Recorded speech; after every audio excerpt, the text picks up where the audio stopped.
That's it. Who wants to do some more marking? We need to do some more association.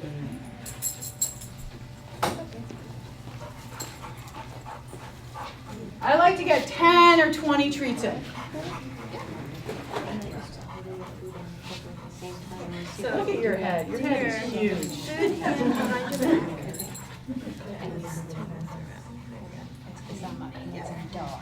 That's a handy dog.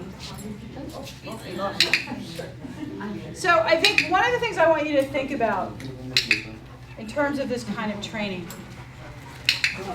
dogs, cats, they're active creatures. Hanging out on the couch happens when they're older or you have a greyhound.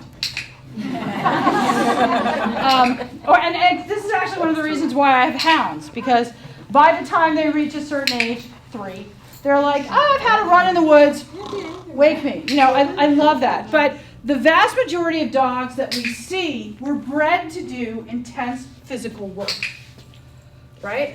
This dog certainly looks like it's got some mixes in there that were meant to do some work, right? And so when you're saying no, no, no, no, no, and you're shutting off all these behaviors, you're not giving it any behavior it can do. And it's going to do something. Unless it's dead, it's going to do something, right? The only dog that isn't moving is a dead dog. So if you concentrate your energies not on stop, stop, stop, stop, stop, but yeah, here's the thing. It not only changes the dog, it changes you. It changes who you are. And not just with dogs. You're going to look at the teller at the checkout counter differently. Yeah. Oh, I like that nail polish. I mean, like, you start sprinkling it all around. It's like, I got something good to say about you. So, are we charged? Yeah, he's charged. Okay, who wants to work? Now this is going to be critical, you audience members. I want to work on orienting towards who's ever clicking and treating, which means that anyone else in this room doesn't pay. So, if I'm up there, or whatever victim, I mean volunteer, we choose, to click and treat for this. And Head, why don't you start doing some orientation training? If the dog chooses to come out here, I don't want it to pay. I don't want it not to, I don't want it to be bad. I'm not going to say no, I'm not going to say, oh, get off. I just want, oh, no payment over here, no payment. Boy, this person with the clicker pays. I guess I'm going to start really concentrating my efforts and energy on that person. So you guys need to be relatively boring. Who wants to try it? Come on down. Lauren. All right, Lauren. Now, here's what I want you to do. I want you to let this dog know who you are. So, let's give you a little cheesy. Yeah, he likes some cheese. Yeah. And you're going to be breaking off. Yeah, like, don't be crazy about it. Well, I take that back. You can do it any way you want. We can be crazy about it. So get like 10 in. So this dog knows. So again, even though the dog probably knows when I hear this out, I'm going to get a treat. This is a new person. How is this person relevant to me? So just by doing 10 click treats, she's letting this dog know, I'm someone you might want to interact with. I've got important information for you, and it pays.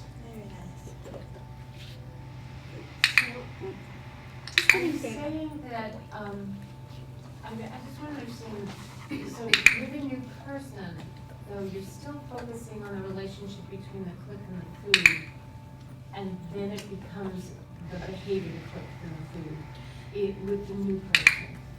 Right. So what I try to do when I first meet a dog who doesn't know me at all is take 10 clicks and treats to say, I think you might find me interesting.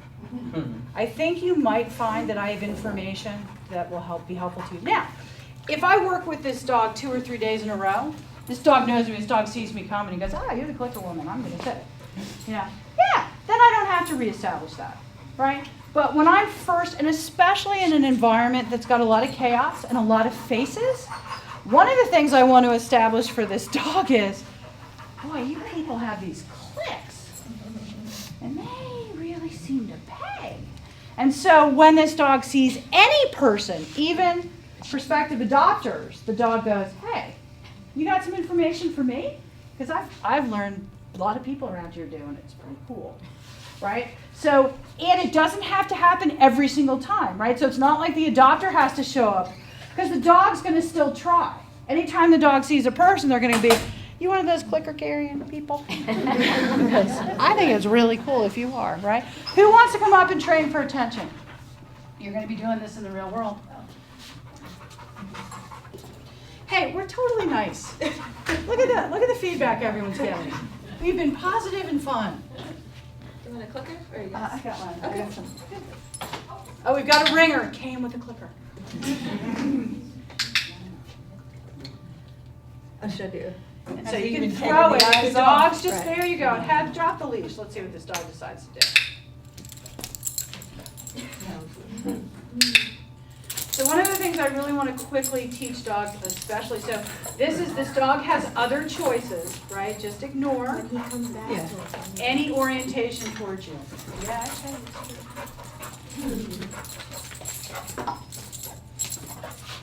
so this is when people start saying, no, no, no, no, no. This dog's already pretty excited, right? Already pretty like, woo, I think I'm at a party. I'm not sure whose it is. Might be mine. If you add energy by barking at this dog, it doesn't help, right? No, no, no, no, no. The dog's like, oh, you're excited too. This is awesome. Is this party for you? So again, dogs exploring the environment, I don't care, right? Explore it. There's great smells out there. The dog is getting something out there. I can't prevent that. But you come back into my realm, and that's good. You can throw the treat. Oh, you didn't see it. Oh, Robin smells really good. Oh, it's right there. There you go. Carla's feet. That was great. Really good clip. Notice how low her criteria is. This dog doesn't have to look at her. It's like, hey man, you come back in my orbit, I'll pay you. Right? Because now, this is a dog who thinks all orbits are pretty good. Right? That's great. I'm going to hedge my bets and make this orbit better. So we're not waiting for eye contact. We're just waiting for, can you get closer to me? Right? This dog doesn't know us from anyone. Right? So it was a great click. And remember, they process the world through their nose. Right? The olfactory system of a dog burns more calories than any other sense that they have. Smells are exhausting. Yeah, Sandy smells really good. Now we're gonna watch. The dog's gonna get totally calm. We got a whiff of Sandy. She makes me calm. I'm standing over next to her. Perfect. All right, now I'm out of treats.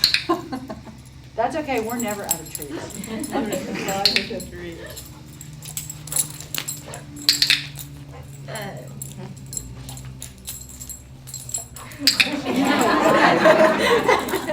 Oh, good ball. It's on your toe. That one over here. Work with me now. Yeah, then what happens with multiple people working with clickers on different dogs? Does that add confusion to the dogs? Depends on how closely you're working. So I think it's helpful if you can be in physical proximity with the dog. So in other words, if all of you are standing at the door of a kennel and each one of you is clicking and treating, pretty quickly the dog will discern who's doing what. But I think it's helpful if you could find a place to do a couple quick. But again, part of that depends on the dog's experience with the clicker. If someone's been working with a clicker with them for a week, they're going to know it's for them. Because in group classes, I arguably have 8 people clicking. The dogs know exactly which click is for them. I would love to have that problem with everybody. Yeah, right. Clickers going. Right. Right. Did you miss it? I think what's important to me about the take-home message is that clickers, markers, event markers, that's what a clicker is. It's not a gimmick. It's it conveys really important information that changes how the dog acts in the world and how the dog relates to human beings, because we're the ones that are conveying that information, right, through the use of a clicker. And again, when you have dogs that have to deal with so many people, it's unrealistic to wait for a personal relationship to be established before you can train. It's never going to happen, right? It takes time. But the clicker really quickly says it forms a personal relationship with anyone that's clicking, right? Because it's like, oh, you speak my language, right? You humans are kind of confusing, but man, there's this one thing you do that makes total sense to me, and I can work with that, right? That's lovely. You want to work on jumping up? What do you think about jumping up? You want to do tether or loose? Tether. You want to be the tether or you want me to be the tether? Okay. Okay. Now, one of the things that I recommend, because you got the jumping up issues in the kennels, you can work on the outside of the kennels before you go in. But I'm going to show you what I like to do with dogs, so it helps if there's a pair of you.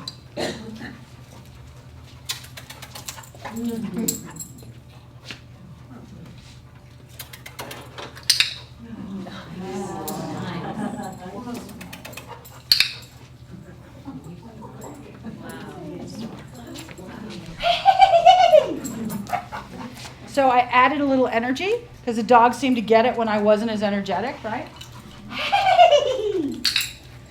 Now again, I'm not asking for a sit. If the dog wants to sit, that's fine. But I'm not asking for a sit. That's so good. What are you doing? What are you doing? Oh, choked up the hot dog. I got a projectile to my back. Brilliant. So you're asking him just not to jump. 4 paws on the ground. So what's really cool about this, and this is a Patricia McConnell thing. If you haven't read any of Patricia McConnell's books, you must. She's a PhD. Don't let that discourage you. No, she's delightful. She is delightful. The Other End of the Leash was her first sort of seminal book. She has all these little pamphlets, house training pamphlets. The Other End of the Leash is just lovely. And For the Love of a Dog is another book she wrote about animals and emotions. So good, so delightful and entertaining. And what she discovered was when you do this and you start working on don't jump up, this becomes a hand signal to a dog not to jump. So when people are like, come on, jump up on me, dog, the dog's like, oh, no, I'm doing exactly what I'm supposed to be doing. I got 4 paws on the ground. So those rare people that inadvertently try to undermine your training just because, my dog jumps up, I don't care. You know those people, and they're lovely, right? They're lovely. Hi. Switch on its head. That was really good. Brilliant. I'm proud of you. Love of a dog. I'm proud of you. Notice something else. Oh. I'm treating that. You hang out and do nothing, I will pay you. This is what most people want their dog to do, and they never think to train it. That's true. No, seriously. That's true. I could make $1 million if I had a training technique that just resulted in this like 8 hours a day. This is exactly what people want. It's also great for playgroups if anybody wants to adopt it. Okay, so now Heather's going to try to jump up because we need new victims, right? Absolutely not. Now, here's what's critical. The more people this dog practices with, the less we're going to see the jumping up, right? So if the only person that does this is Sandy, the dog's still going to jump up on everyone else. But if everyone's in here, Heather's being goofy. Okay, who's going to get this dog to jump on it? Come on, people. Come on.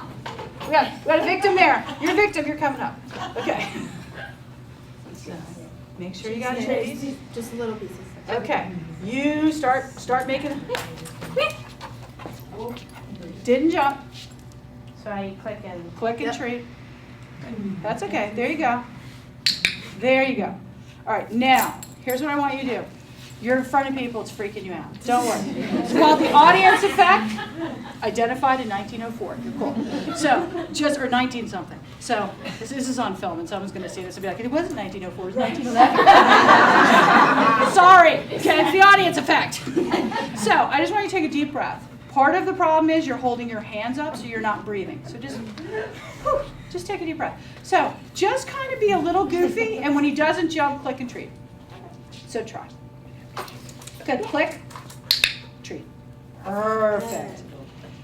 Click.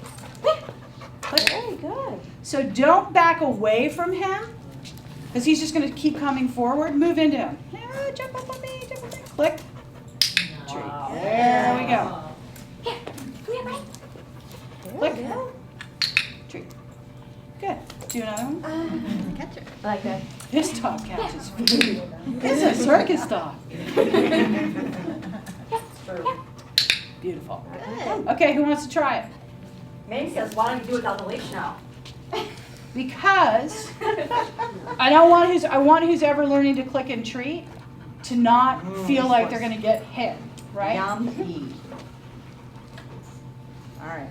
Because you saw how nervous, right? It's really nerve-wracking being up here.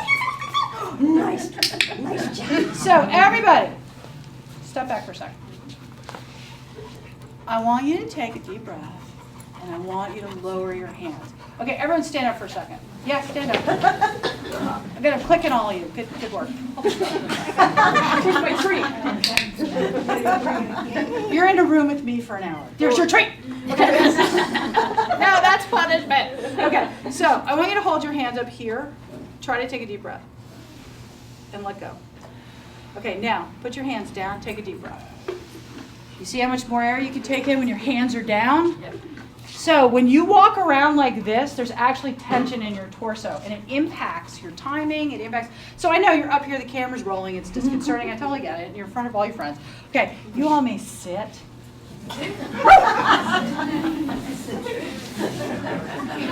Good audience. Good audience. I could do Patricia Woodhouse. Good sit. Good sit. Good sit. Okay, so hands down, and I actually don't want you, here's what I'm going to do. Give me the treats. So I don't want you to worry about the treats. All right. So you're going to go up, try to get the dog to jump. When the dog doesn't click, and I'll hand you a treat. All right. Turn. Now count to like 10. Good. Turn around. Try again. How you doing? How you doing? Nice job. Here's a treat. Now, do you notice how high-pitched your voice is? Yeah. Yeah, so that's great, right? Because there's going to be kids that are like, right? And that's why dogs jump. So it's good. It's just a high-pitched person. We need to add this into the training equation, right? This is good. Yeah. Oh. Sorry, we missed. We're having handoff issues. It's like, hey, it's the hand in the... Yeah. He's like, you know what's really funny? He's like, you're crazy. I thought this was a fun game, but now it's all turned horribly dark on me.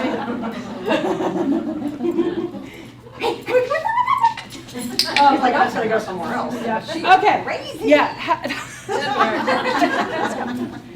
So, something to make note of. Something to make note of. Very often, when dogs refuse to make eye contact or turn away from you, humans get really stubborn about it. Yeah, you didn't pay attention to me. It's actually a calming signal, and we're going to talk about this in week something. Dogs have ritualized behaviors when they're feeling overwhelmed. Avoiding eye contact and turning away is one of them. So the best thing was to do exactly what you did, which was, oh, you're walking away from me. I think you think I'm crazy. Let's take a break. No, you've discovered my secret. I am crazy. Let's take a break. So it helps to be mindful of energy levels. Some dogs need pepping up. Some dogs come with enough, right? So you can just sort of be zen about it.